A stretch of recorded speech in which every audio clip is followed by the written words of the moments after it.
A portion of today's video was sponsored by Credit Sesame. This is a brand new Tesla Model X Plaid, and it's insane. This is a family crossover with 6 seats and rear entertainment screens and USB ports for charging your devices. But it's also the quickest SUV ever. It has over 1,000 horsepower. It does 0 to 60 in 2.5 seconds. And today, I'm going to review it.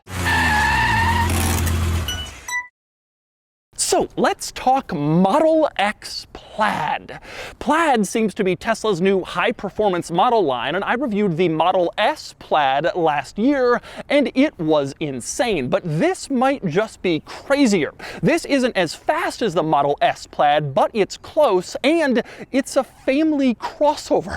It also starts around $130,000, and today I'm going to show you everything. First, I'll take you on a thorough tour of the X Plaid and show you all of its quirks and features. Then I'll get it out on the road and drive it, and then I'll give it a DOUGSCORE.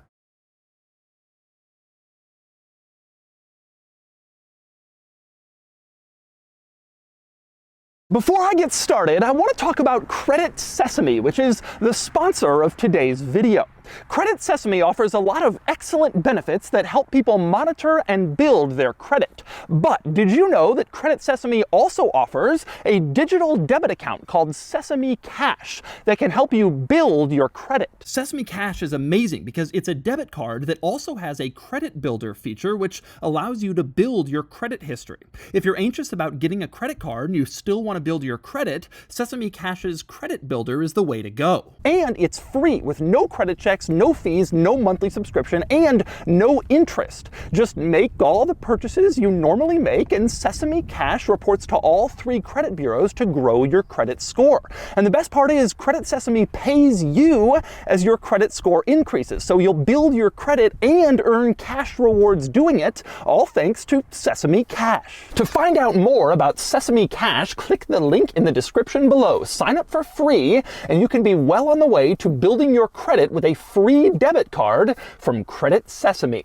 All right, I'm going to start the quirks and features, the Model X Plaid, with getting inside. And to do that, I have a few interesting tricks, like this key, which you can see is shaped sort of like the Model X Plaid. It doesn't have traditional buttons. Instead, you just tap on various parts of the key to get different items to open, and that is kind of cool. You also have this credit card key, which you can keep in your wallet. That's a brilliant idea in case you lose your keys, whatever. You got a backup in your wallet or purse, and you can see this diagram on the back shows you just walk up to the car, stick the key next to the door, and then the door will unlock and you can climb inside even if you've forgotten your key. Both very cool key options for this car, but I don't need either of them. That's because if you walk up to this car with the key in your pocket, you just tap the door handle, it recognizes you, and then the door opens automatically. It doesn't just unlock automatically, it opens. And then you can kind of open it up the rest of the way and climb inside. And once you've done that, check this out. You get in, you sit down, you put your foot on the brake, and the door automatically closes. It does that completely for you once you put your foot on the brake, so you don't have to do any door opening or closing in the Model X. It will do all of that stuff for you, at least from the driver's side, and that is really cool. But of course, the operation of the front doors in the Model X is nowhere near as head-turning and eye-catching as the back doors. For these, once again, you walk up to the car, key in your pocket, and you tap on the door handle, really just a door tapper, and then the door opens, but this time it opens upwards. As you can see, it opens up and out like gull wing doors. Of course, Tesla calls these falcon wing doors, and you have one on each side in the back. You just tap, the door automatically opens itself up, and then you can climb inside. Forget traditional opening doors or minivan sliding doors. This is what Tesla gives you to stand out from the crowd, and it certainly does that. But anyway, the doors are just the beginning of the insanity in this car, so let's climb inside and go through all of the craziness in this interior, starting with the yoke. The steering wheel in this car isn't actually a steering wheel. It looks like a video game controller joystick situation, or maybe an airplane controller, and it's totally insane, and it's what everybody wants to talk about for this car, so let's talk about it. In addition to being strangely shaped, as you can see, it also doesn't have any stalks, so no stalks sticking off for the turn signals or for the windshield wipers over on the other side of the column. Instead, most of that stuff is integrated into buttons mounted on the yoke itself. For instance, over on the left, these arrows are your turn signals. You push them and they turn on the signals just like a signal stalk in a normal car. Also over on the left, you have your high beams. You press that to flash your high beams instead of pulling the end of the stalk, since you don't have one. Now, over on the right side of the yoke, there are a few more interesting controls. You have your windshield wipers over here, for example, and you can also see your cruise control, which in this car controls Tesla's autopilot system. But maybe the most surprising control over on the right side is the horn, which you can see is right here, not the center of the yoke steering wheel. Instead, you tap this little button and that's the horn when you're driving around with the yoke. Now, a lot of people are complaining about how difficult the yoke must be to use, but I personally don't really find it that hard. Ultimately, it is a wheel shape. It's connected on all sides, and you can generally maneuver it relatively similarly to a steering wheel. Here is like moving it all the way from side to side. It's not really that bad, especially once you start getting used to it. And I think a lot of the crazy, angry criticism about the yoke is kind of overblown. It's kind of cool and futuristic, to be honest. Now, eliminating the stalks for the turn signals, the wipers, and other controls over here is done in the pursuit of simplicity. And indeed, a lot of stuff in this interior is done for the most minimalist experience possible. You look around this interior and it does look simple and minimalist and basic, and that is exactly what they're going for in here. And they've made a lot of decisions to that effect in this interior. For example, the gear selector. There is none. You get in this car, there's no button or stick you pull it in to go into drive or reverse. Instead, the car predicts what gear you want to be in when you climb inside. Right now, I'm like facing a tree and a curb, and so the car predicts correctly that I'll want to go in reverse when I start up. And then theoretically, it would predict when I'm done and want to move back into drive. But of course, you can override this predictive shifting using the screen. This little graphic on the left side of the screen is your gear selector. If you want to go forward, you move the little car forward and then you're in drive. If you want to go into reverse, you move the little car backwards and then you're in reverse. And park is a little screen button on the top, and that is your Model X Plaid gear selector. But you're probably thinking, what if the screen fails? Is the car no longer drivable? Not quite. There is a backup gear selector situation here in the center. Around the hazard light, you might be able to faintly make out P, R, and D, and if the screen fails, that can be used as a true gear selector backup, but most of the time you'll be using either the predictive gears or that screen control. But anyway, next up, another decision in this interior made in the pursuit of simplicity is on the door panel, where you'll see there's no door handle. You don't have a traditional door handle. Instead, you have this button that's integrated into the door pull. You press that, and then the door electronically pops open and you can climb out. There is a backup mechanical handle, but it too is hidden here directly in front of the window controls, and you wouldn't really know what that does unless you have to use it. Again, all about simplicity and minimalism in here. And another good example of that is the climate vents, because you look on the dashboard and you don't see them. There aren't any climate vents anywhere where you'd expect them to be. They are here, but they're hidden. You can see the driver's side one is directly above the gauge cluster screen here. That little vent is enough to cool you down or heat you up, and it's hidden there. And the passenger side of the dashboard has the same thing, a hidden vent over on the passenger side. You can't see it, you don't know it's there, but it does blow air out like a regular climate control system, just hidden for simplicity and minimalism. And it's the same deal with the charging pads in the center. This Alcantara looking panel is actually your wireless cell phone charging pad. You stick your phone on there and it starts charging. No weird warning labels or button to turn it on like some other brands have. It just looks like trim, but it actually has a function. And in fact, the center of this interior in general is quite minimalist. You have this carbon fiber panel here, but that's a lid which you can open up in two ways. Halfway open gives you access to your cup holders, or you can open it the rest of the way, and then you have more access to your center storage area. And the cup holders and center storage area also open up to give you an even larger center storage area, which is cool. This is all fantastically integrated, and again, very minimal, very simple, but very functional. Same deal with the larger center storage area. This white panel armrest here is actually a lid that opens up to another center storage area. And the cool thing is this panel doesn't have like a latch or a button you have to press to open, and instead it's a magnet. You just pull hard enough and it opens, and then you push it back down and it remagnetizes. Pretty cool. But probably the very best example in this interior of simplicity and minimalism is the windshield, which is really just a giant glass panel starting where a normal windshield starts and then going all the way over the heads of the front seat occupants, and it is cool. And it gives this massive open air feeling in this car that you just don't get with basically any other vehicle. Open and airy and frankly really simple. Not a lot of busyness or controls on the ceiling. You just have glass and you see the world. But you're probably thinking, what about the sun visors?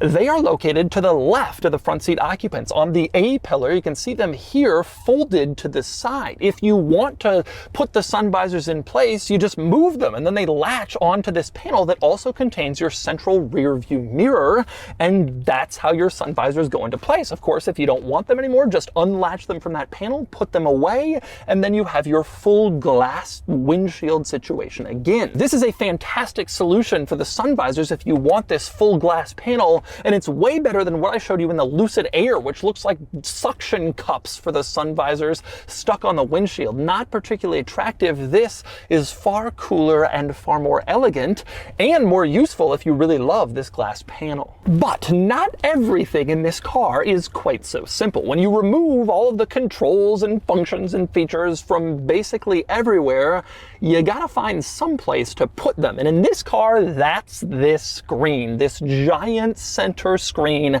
has everything. Controls, features, functions, everything you can think of is all in this nerve center screen here in the center of the dashboard, and it really does everything. So let's go through some of its interesting quirks and features. Now, this screen in this configuration is basically the home screen. You can see media on one side, the map on the other, but you can pull up all sorts of different things if you want to. Tap the media icon at the bottom and now your music is a larger screen, so you can adjust what you're listening to. Tap the phone icon at the bottom, and again, now phone comes up and it's larger and you have your phone controls here. Or tap the camera icon at the bottom and now your cameras have all come up and now you can check that stuff out. And any of this stuff is easy to put away to go back to the home screen. You just swipe down and then it's gone. You can see, do that with any one of these screens. Just swipe and it's gone. And indeed, that's kind of a hallmark of the Tesla center screen. It's really easy to control. Tremendously responsive, just like your smartphone, frankly, maybe even faster. It's really great, and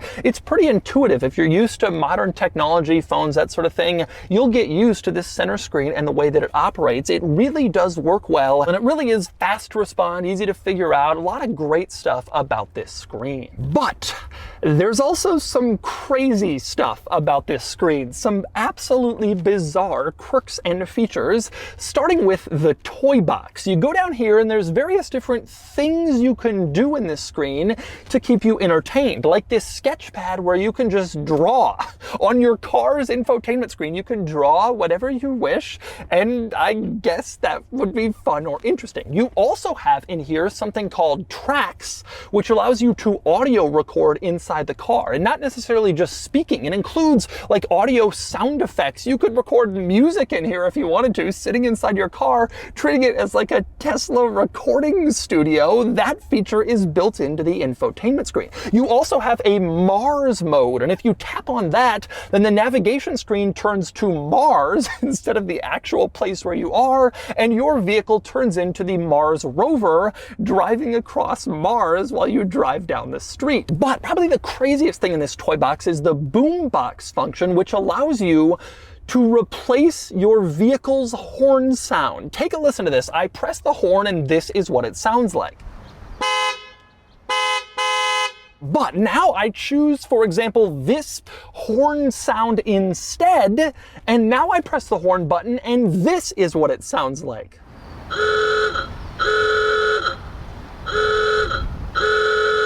So you can literally replace the sound of your horn with a different sound in this car, and it gets even crazier because there's a megaphone. Electric cars have little speakers on the outside that make a little noise while they're driving so people don't get run over by a silent electric car. But you can replace that sound with the megaphone, tap here, and then you can speak, and your voice is amplified through those speakers that make the electric car sound, and you can talk to people. Take a listen. Hello, everyone. Do you want to check out my Quirks and Features? But that's not even the craziest part of this screen. Probably the craziest part is the built-in gaming system in this screen. You go to that and you can select from many different games that are built into your vehicle infotainment system. The default one, the first option that shows up, looks like a Sim City sort of game built into your Tesla screen. And there is a wide variety of others, ranging from simple games like chess, as you can see, or backgammon, to actual real video games like Sonic the Hedgehog, which is built into your Tesla screen, although that particular game requires a controller that is sold extra with these cars as an accessory, so you can play video games from your front seats using the controller. My very favorite of these games, though, is the driving game, which is like a Tesla stupid car racing game. You tap here, and then you can use the actual vehicle controls to drive in the racing game. Take a look.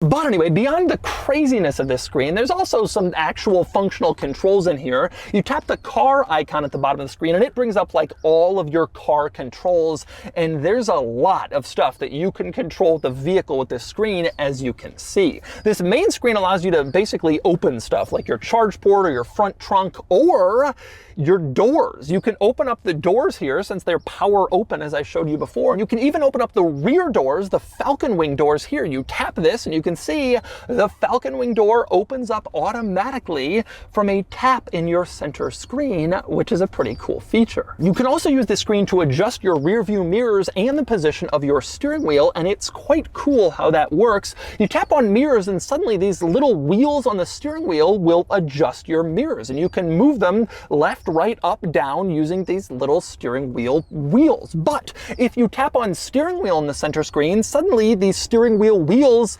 now adjust the position of your steering wheel. They do multiple things depending on exactly what screen you're on, and you can see these wheels are now moving the steering wheel up, down, in, out, which is very cool that they have multiple purposes. Now, the rest of the vehicle controls in the screen are substantial. There's a huge number of them, and I'm not going to go through all of them, but I'm going to point out a few quirky highlights, starting here with drag strip mode. If you want to have a true launch in this car to go as fast as possible, you turn this on, and then you have to go through various other checks to get it into its optimal acceleration mode, but that's how you get the launch control started. Another feature I love in this area is Sentry Mode, which is a feature that basically acts as a security system for your car. There's all sorts of cameras for parking and backing up and blind spots, and when the car is off, parked, and locked, those cameras will turn on if they sense someone nearby, pushing on the car, hitting the car, touching the car, brushing up against it. It'll all be recorded using Sentry Mode,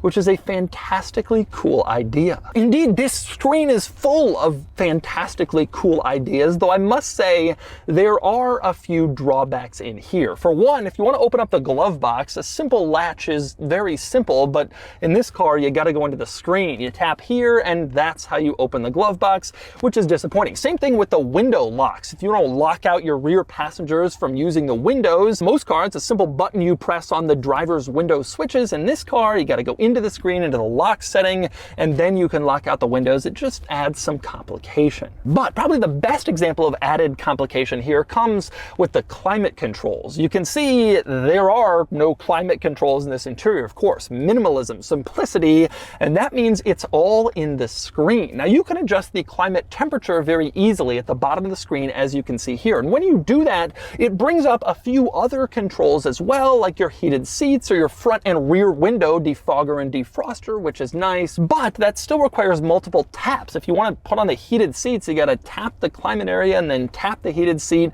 and it's just more difficult than pressing a simple button. And it still doesn't have all of your climate control functions. If you want to do that, you got to tap the temperature and open up a larger climate screen, and only then can you start to do things like change the fan speed or change where the air comes out. Never a big fan of climate controls fully integrated into screens because it just complicates what should be a simple process. With that said, a couple of interesting quirks in the climate control screen. For one, you have this button, which is your heated yoke.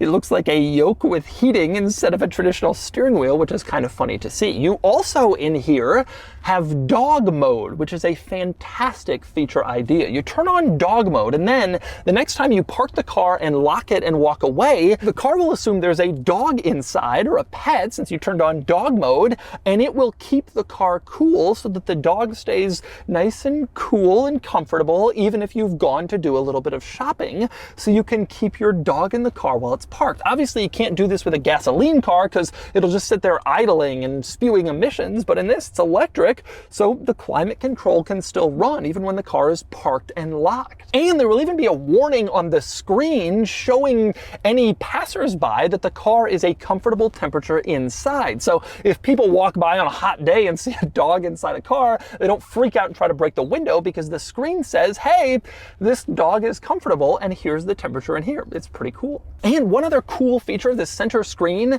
is the blind spot camera system. You're driving along and you put on the turn signal and a blind spot camera pops up automatically on this center screen in the direction that you've signaled, and it works both ways, which is very cool. I've seen this feature in some new Hyundai and Kia models. It's tremendously helpful, and it's nice to see other automakers adopting it too, including Tesla, this great blind spot camera system with your turn signal. But anyway, since I'm talking screens in here, worth pointing out the other screen in this interior, and that would be the gauge cluster screen. Directly above the yoke, you have a gauge cluster here, which is really nice to have. I mention that because some other Tesla models don't. The Model 3 and the Model Y still don't have a gauge screen, so everything is on your center screen. But it's nice to have some information directly in your line of sight while you're driving down the road. And you can see it includes basics like the speed you're going, or the current time, the gear you're in, whether your turn signals are on, your headlights, your range left to empty, all that sort of stuff is nice to have in a gauge cluster directly below where you're looking out like most normal cars have. And I like that the Model S and X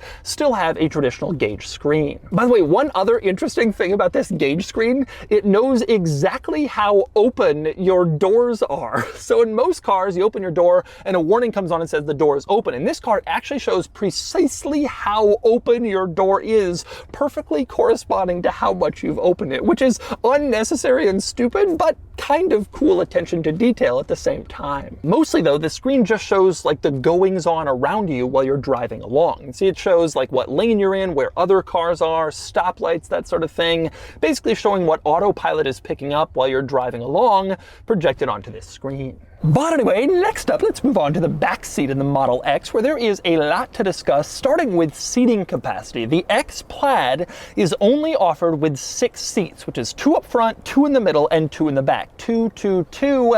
That's the only way you can get a Plaid. Now, other Model X's are available with either 5 seats, so 2 up front, 3 back here, and no third row, or 7 seats, which is 2, 3, 2. But the Plaid is only offered like this. And this second row is rather interesting. The seats are mounted on like pedestals, and they almost seem like they're floating when you open up the door and look at them, like they're sort of suspended over the floor in the back of this car, which is kind of cool. They are also controllable, power operated with this little control here on the side of the seat, just like you'd see in front. You can move the seat up, down, back, forward, that sort of thing in the second row of your Plaid. But anyway, before we go any further in back, let's talk doors for a second, and specifically closing the door. You do that once you get inside with this button here, the one showing the image of the car with the doors closed.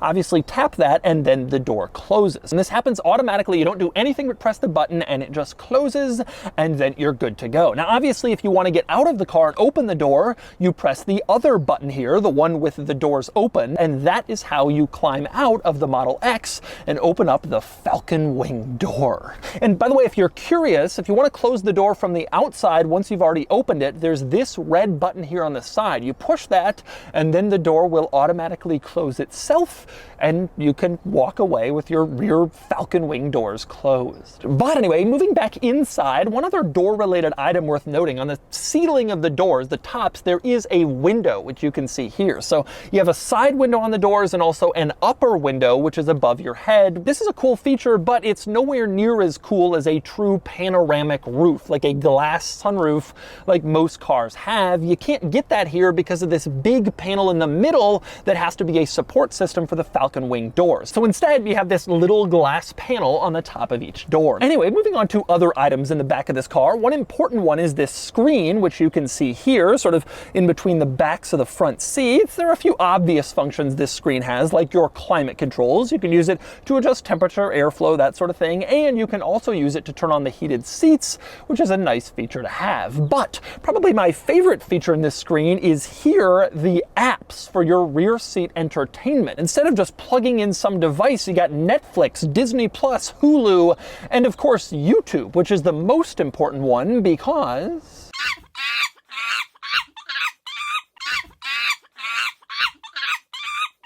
anyway, next up, below that center screen back here, you have two USB-C ports, as you can see, and you have cup holders. You tap this panel and then the cup holders pop out, and then obviously you can use them to store your drinks. Pretty simple. But anyway, next we move on to the third row in the Model X Plaid, and there are two ways you can access the third row. One is just getting inside and stepping between the two middle row seats. There's a lot of space there, and it's easy to get into the third row from there. But you can also move the seats forward. There's a little button on the side. You press it, and then the seat will automatically slide forward and kind of tilt down as far as it possibly can, giving you some access to the third row. And then you climb back here, and you're in. And that's the third row in the Model X. Now, it's worth pointing out that this third row is actually deceptively large. You wouldn't think it looking at this vehicle from the outside. It's not that big or that long or that tall, but you do have okay space back here. Of course, it's not huge, but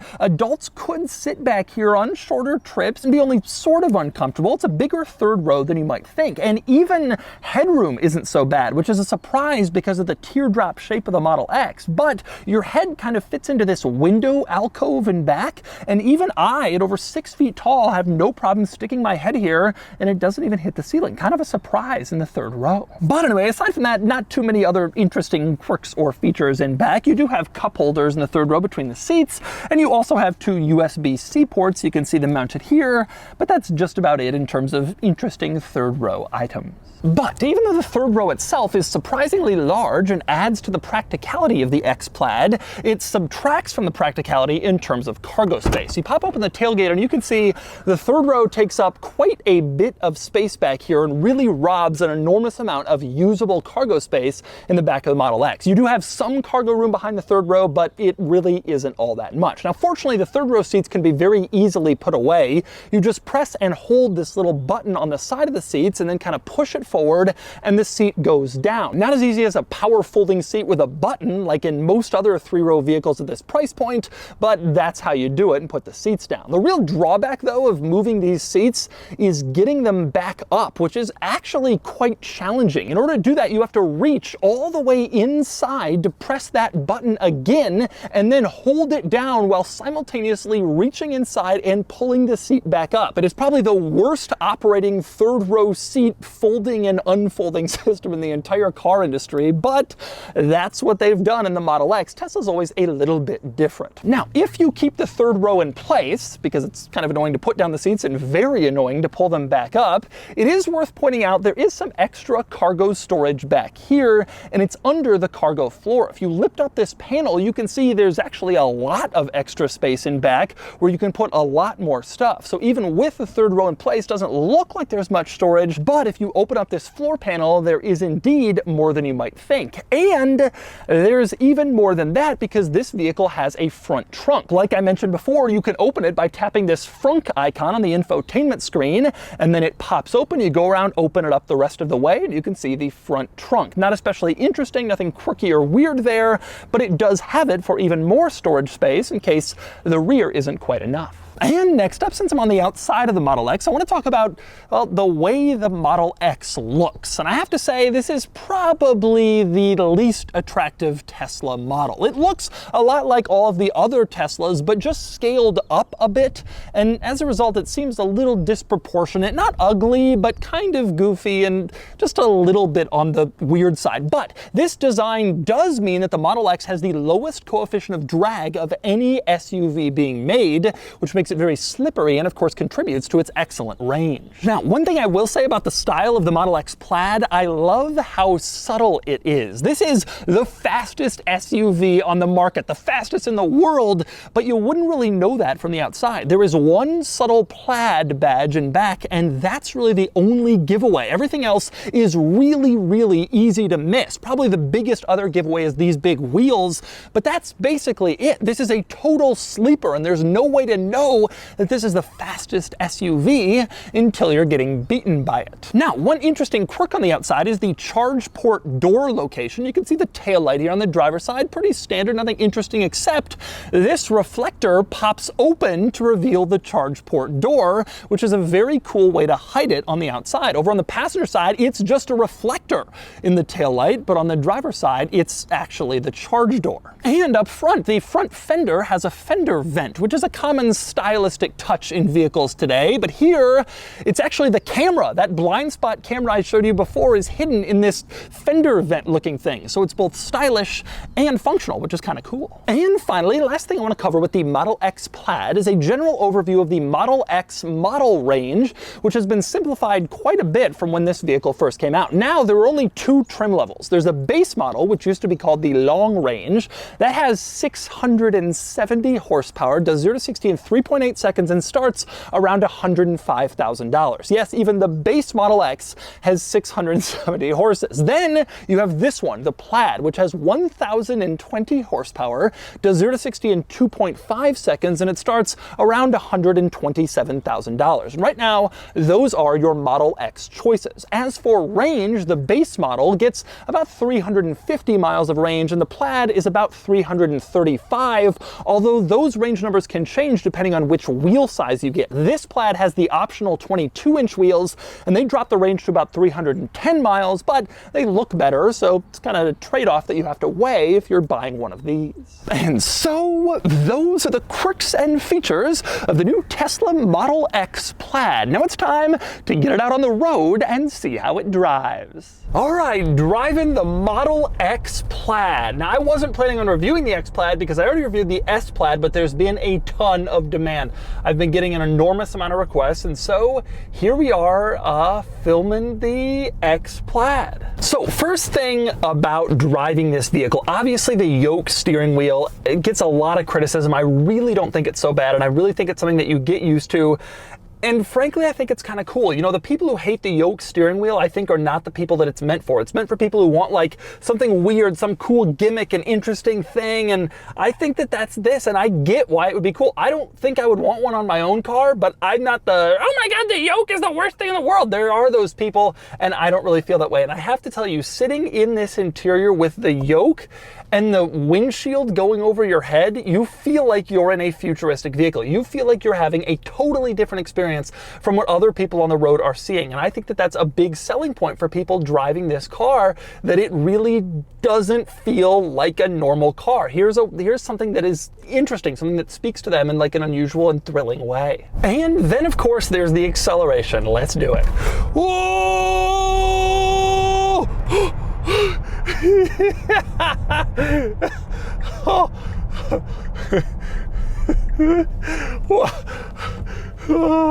Let's do it again. Oh my God! Oh, holy crap. Wow, you know, the S Plaid, woo! You know, the S Plaid is fast. It's really, really, really fast. And I guess this isn't as fast, so they say. Sitting here flooring it, it feels about as fast to me. But the really insane thing to me about this car is just how big it is. This is a family SUV, 3-row seating, and I'm doing 0 to 60 in 2 point something. It feels laughably, insanely fast, and I truly cannot believe that. Now, where this vehicle starts to come apart a bit is in its handling. I wouldn't say come apart, but if you're comparing it to other performance SUVs, this is the fastest. This is the king, this is the quickest. 0 to 60, it will beat out anything else, any other crossover SUV, and pretty much any other car you encounter. But if you're going around corners, this car doesn't quite have some of the benefits that its rivals do. BMW X5M feels just so planted and quick and stable and amazing around corners. Fantastic steering feel. This car just doesn't have it. The steering feel in the Plaid is pretty good, but that's because Tesla really makes sure that its cars have like quick steering as almost a substitute for their not so great handling. The vehicle is heavy, it's large, physically large, wide, tall, long.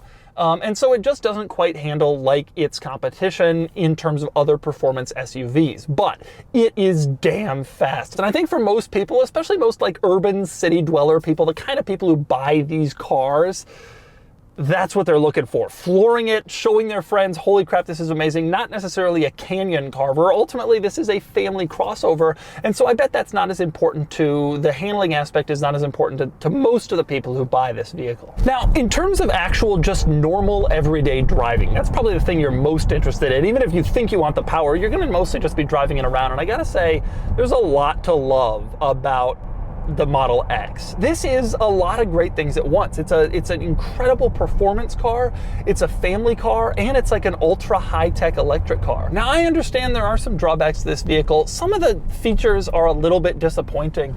I don't feel that way about the yoke as much as other people do, but like the third row seat folding down is disappointing. Tesla kind of goes their own way in terms of some of that stuff, but you do have autopilot, which is fantastic. It really works well. And I really think there's a lot to like here, even if you're not just a diehard Tesla person. This is a cool car that has some really redeeming qualities and some monstrous acceleration and good technology. And so that's the Tesla Model X Plaid.